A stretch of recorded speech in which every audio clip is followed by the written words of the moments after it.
keep the little ones near you, and then once they're mobile, just keep an eye on them. We know how to swim. All of us are born and raised in the Netherlands, so we have swim classes when we're 6. So when we were near a pool, she would always wear the float things or a swimsuit. Yeah. And It's a after life she- jacket. Yeah.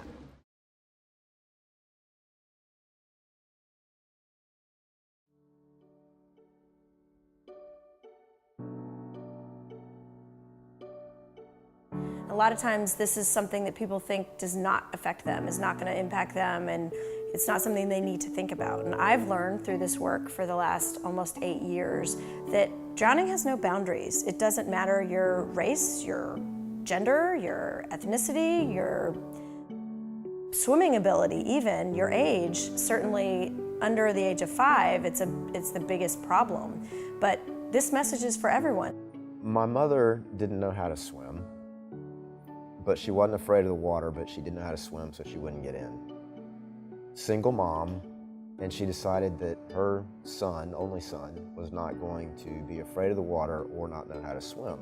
So she would take pennies and throw them in the pool, like on the steps, so that I could just reach them and get them. And I would get to keep the pennies that I would collect. So it was an interesting psychological game that she was playing. And so she would gradually throw these pennies or nickels or dimes further and further from the wall and a little deeper and deeper. So I became comfortable and confident in the water and basically taught myself to swim. I think, getting over the fear of watching a child drown or even having that be a possibility is really about education. So I think parents can just educate themselves, and a great starting point is Colin's Hope. The day after Colin drowned, I got a phone call from someone at the preschool where Colin went and my daughter Ella went as well, asking to help get some counselors over to the school because a student had drowned the day before. Losing a child to anything is horrible, but losing a child to something that's preventable is tragic. So I got involved as a volunteer, and my volunteering grew and grew and grew for the first 2.5 years. And eventually they had the opportunity to hire an executive director, so I left my job of 10 years to be the first staff person of Colin's Hope. I was at the pool the day Colin died, and I had my son with me, I had my daughter with me, and it absolutely was really impacted me in a very visceral way. Just being a parent, being a father of these 2 young kids who were not much younger than Colin at the time, and knowing that it could have been one of them really struck a chord with me and quite frankly, terrified me. Colin's Hope does a lot of things in the community and beyond. One of the things that we're incredibly proud of and really feel that can have some incredible reach in drowning prevention is our website. colinshope.org is built out. There's a ton of water safety resources, so the things we talk about, layers of protection, watching kids around water and learning how to swim. My kids were not nearly as good in the pool at the time as Colin was, so that was even more resonant to me, because you can have a great swimmer for a kid who can still somehow just have an accident, and that really struck a chord with me, and just, it resonated in a way that I think not being a parent probably wouldn't have.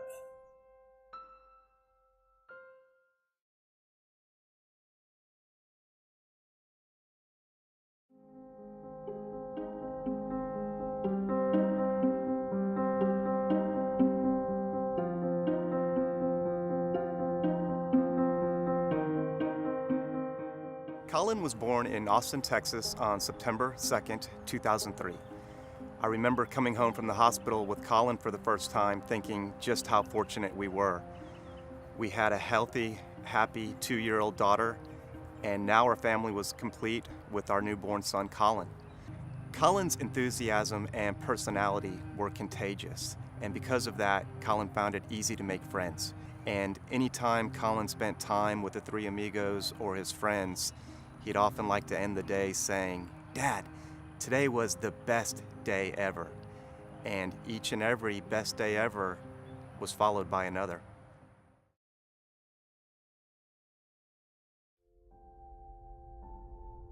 Summer had just started and the kids were out of school.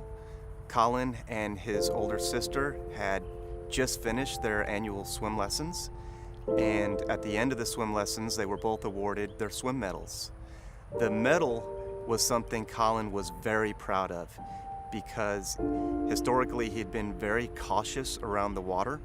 He didn't particularly like getting his face splashed or putting his head underneath the water, but this year he had worked really hard and his swim skills were really starting to improve. By the end of the lessons, Colin was holding his breath longer, he was putting his head underneath the water, kicking, splashing, and really starting to have a good time in the water.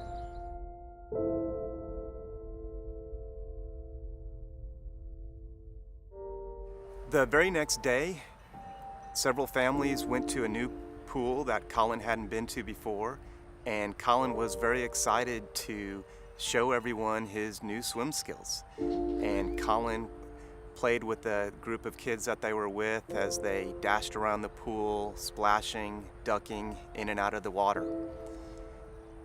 And a few minutes later, time froze still as the group realized that Colin was no longer with them. And as everyone looked around the pool, desperately trying to find Colin, just a few moments later, Colin was pulled from the water, unconscious, not breathing.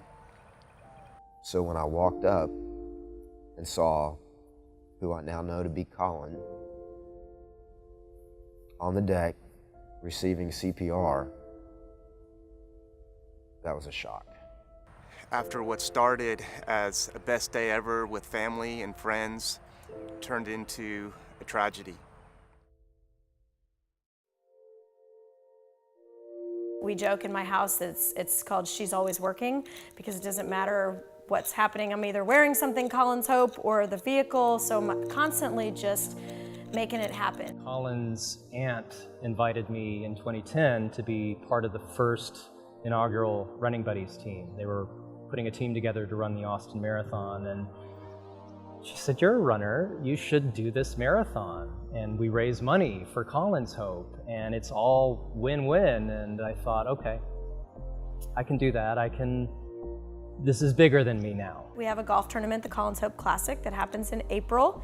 We do the Colin's Hope Got to Swim Lake Austin. It's a 10K solo 2 or 3 person relay.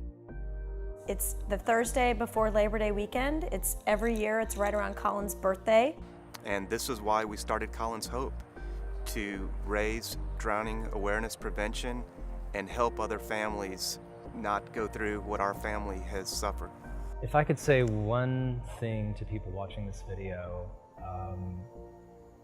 I would say that drowning is preventable, and you're the key. One thing I want people watching this video to know is that drowning is preventable, and I'm going to challenge anyone watching this video to go to our website and take our water safety quiz, become a water guardian, and change your behaviors around water, because together we can achieve the vision of a world where no one drowns.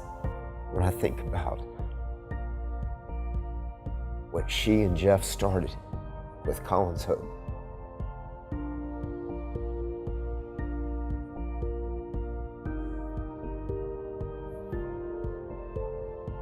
to turn their tragedy into something so amazing,